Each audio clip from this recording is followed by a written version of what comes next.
ভক্তিবিনোদ ঠাকুর লিখলেন, সরস্বতী কৃষ্ণপ্রিয়া কৃষ্ণভক্তি তাঁর হিয়া বিনোদের সেই সে বৈভব। যাঁরা প্রভুপাদকে ভক্তিবিনোদ ঠাকুরের বৈভব রূপে দেখতে পান না, তাকে পৃথক ব্যক্তিরূপে দেখেন, তাদের তো ইতিহাস দর্শন। আপনি আপনার ইতিহাস দর্শন কবে ত্যাগ করবেন? আপনি ইতিহাস দর্শন ত্যাগ করলেই আপনি বুঝতে পারবেন। তা নাহলে হাজারবার একথা বললেও আপনি বুঝতে পারবেন না। এই জন্যই বলার প্রয়োজন নেই।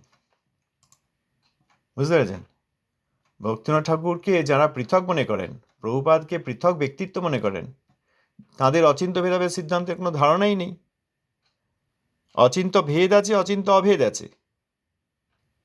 সেখানে অচিন্ত্য ভেদ যে তিনি প্রভুপাদ ছিল সরস্বতী ঠাকুর, আর অচিন্ত্য অভেদ তিনি শ্রী ভক্তিবিনোদ ঠাকুরের আরেক রূপ।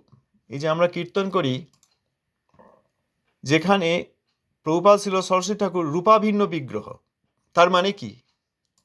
কে সেন্ট্রাল ব্যক্তিত্ব, শ্রী রূপ গোস্বামীপাদ না প্রভুপাদ ছিল সরস্বতী ঠাকুর? এই প্রশ্ন কেউ করতে পারবেন? না, এখানে এনারা সকলেই একই। এনারা সকলেই অচিন্ত্য ভেদাভেদ সিদ্ধান্তে একই হয়েও বিভিন্ন রূপ। এ আমার কথা, আপনার কথা বলছি না। আপনি শ্রী সনাতন গোস্বামীপাদের বৃহৎ ভাগবতম এটা দেখবেন, যতদূর মনে পড়ছে নাম্বার হচ্ছে 22226। সেখানে সনাতন গোস্বামীপাদ বলেছেন যে ভক্তগণ সকলেই সচ্চিদানন্দাকার, অতএব তাঁরা যে বিভিন্ন রূপে প্রকাশিত, এটি তাঁদের ওই একই রূপ, একই তত্ত্ব বিভিন্ন রূপে প্রকাশিত হয়ে কৃষ্ণের লীলা সম্পাদন করেছেন। শুধু ভক্তগণ সচ্চিদানন্দাকার এবং এক ব্যক্তি এক বস্তু নন, ভগবানও সেই একই সচ্চিদানন্দাকার। অতএব আমরা যদি ওই ইতিহাসের ব্যক্তিত্ব কিন্তু অপ্রাকৃত ব্যক্তিত্ব নন, এই প্রাকৃত জগতের ব্যক্তিত্ব কিন্তু বৈকুণ্ঠ ব্যক্তিত্ব নন, এই কথা মনে করি, তাহলে আমাদের কি করে মঙ্গল হবে আপনি বলুন? সুবল আর শ্রীদামে কি কোনো পার্থক্য আছে?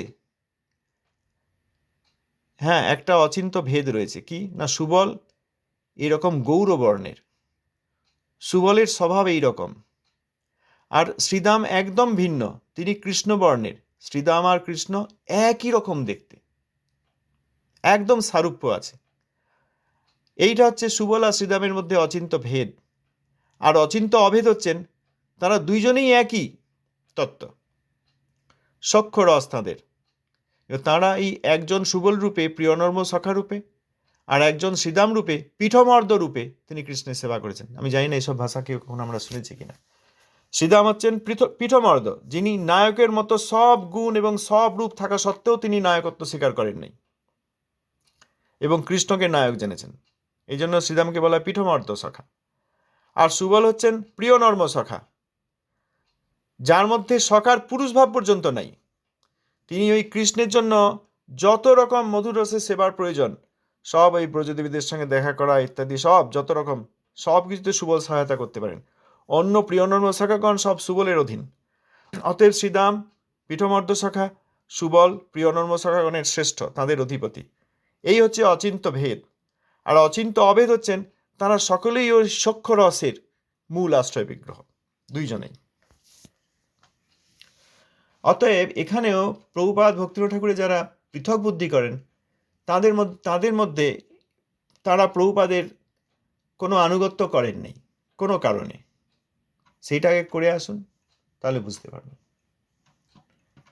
একবার একজন এসে বলেছিলেন প্রভুপাদকে, বুঝলেন, প্রভুপাদ আপনি এই শ্লোকটা এইভাবে ব্যাখ্যা করলেন। আমি ভক্তিবিনোদ ঠাকুরের কাছে যখন ভাগবত শুনতাম তিনি অন্যভাবে ব্যাখ্যা করতেন। প্রভুপাদ বললেন, আপনি ভক্তিবিনোদ ঠাকুরকে দেখেছেন নাকি? ভক্তিবিনোদ ঠাকুরকে দিয়েছেন কে? প্রভুপাদ দিয়েছেন। এটাকে পরম্পরা বলা হয়। এই যে আমাদের প্রাকৃত বুদ্ধি আর আমাদের আধ্যক্ষিক ভাব, এগুলোকে আধ্যক্ষিক ভাব বলে।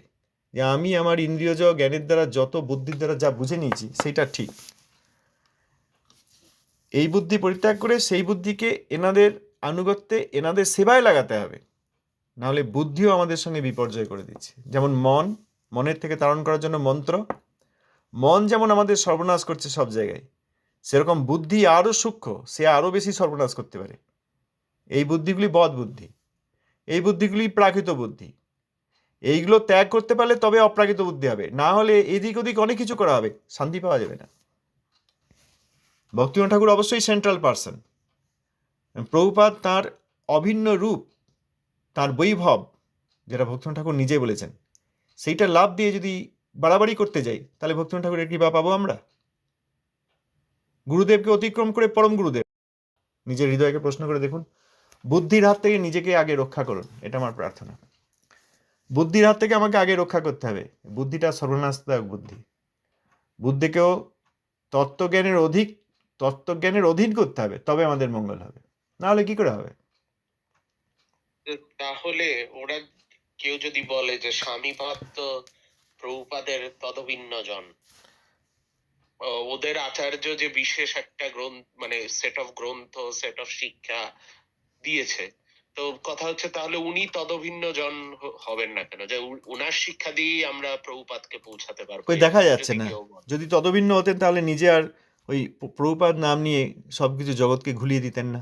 এটা তো নিশ্চয়ই জানতেন যে আমি যেরকম প্রভুপাদ নাম নিয়ে নিই, আমার গুরু ভাইরা সব নিষেধ করছে, তাহলে জগতে সমস্যা হবে সবাই বলছে, তাহলে তিনি নিতেন না। হ্যাঁ, তা তো ঠিক। আমরা গুরুদেবকে যে পদ দিয়েছি, যে খড়ম গুরুদেব পড়েছেন সেইটা আমি পড়ে নেব না বলতেন। যে পাদুকা একবার গুরুদেব পড়েছেন, বা যে আসনে একবার গুরুদেব বসেছেন, সেই আসনটা আমি নিয়ে নেব না, সেই পাদুকাটা আমি নিয়ে নেব না, এটা বলতেন। বলেননি তো। গুরুদেব যে খড়ম পড়েছেন সেইটা আমি নিজের পায়ে গলিয়ে নেব। গুরুদেব যে আসনে বসেছেন সেই আসনে গিয়ে আমি বসে পড়ব। বা গুরুদেব যে নামে সব গুরু ভাইরা বলে দিচ্ছেন যে না এই নাম আমরা স্থির করেছি, এই নাম থাকবে, জগতে ঘুলিয়ে দিও না, সেই নামটা আমি নিয়ে নেবো। ওই খড়ম পড়ে নেওয়া, গুরুদেবের খড়মটা নিজের পায়ে গলিয়ে নেওয়া, গুরুদেবের আসনে নিজে বসে যাওয়া, আর গুরুদেবের নাম নিয়ে জগতে ঘুলিয়ে দেওয়া, একই জিনিস হচ্ছে। তো কী করে তাহলে অভিন্ন রূপ হলেন? আমি তো দেখতে পাচ্ছি না। যেদিন দেখতে পাবো সেদিন আবার নিজেকে সংশোধন করে নেব। আপনি যদি দেখতে পান বলুন। কিছুই দেখা যায় না, কোনোটাই প্রভুপাদের কোনো বিশেষ শিক্ষা দেখাই যায় না, তাহলে কী করে বলবো? গুরুদেবের প্রভুপাদের শিক্ষা দেখা যাবে তবে তো বলবো। প্রভু, ওই শাওরি প্রপন্ন আশ্রম গুলো থেকে তো ভক্তিবিনোদ ঠাকুরকে প্রভুপাদ বলা হয়। রূপ গোস্বামীপাদও প্রভুপাদ, হ্যাঁ, ভক্তিনাথ ঠাকুরও প্রভুপাদ, ঠিক আছে। প্রভুপাদ ছিল সরস্বতী ঠাকুর প্রভুপাদ। তাহলে সেই অর্থে যদি কেউ স্বামী মহারাজকে প্রভুপাদ বলেন, স্বামী মহারাজের শিষ্যদের প্রভুপাদ বলা হচ্ছে না কেন? তাহলে তারা দ্বিরুদাতা করছেন, তারা চিটিং করছেন। গুরুদেবকে তো বিষ্ণুপাদ বলা যায়, যায় না? গুরুদেবকে বিষ্ণুপাদ প্রভুপাদ বলা যায়। প্রভুপাদের উপদেশামৃতে একটি কথা আছে, দেখবেন। তাহলে স্বামী মহারাজের কোনো শিষ্যকে প্রভুপাদ বলছেন না কেন? সেখানে they are preserving the name for Swami Maharaj. Then why shouldn't we preserve the name for Prabhupada ছিল Saraswati Thakur? That was decided by the god brothers of Swami Maharaj. ওসব যুক্তি খাটবে না এখানে, কোনো যুক্তি এখানে খাটবে না, সোজা কথা। প্রভুপাদ নাম গৌড়ীয় শব্দ, গৌড়ীয় মঠ, প্রভুপাদ নাম, এইসব কোনো যুক্তি এখানে জগতের কেউ, আমি কথা দিচ্ছি, যতদিন বুদ্ধিবৃত্তি আছে ততদিন আমি অন্তত কাটতে দেবো না।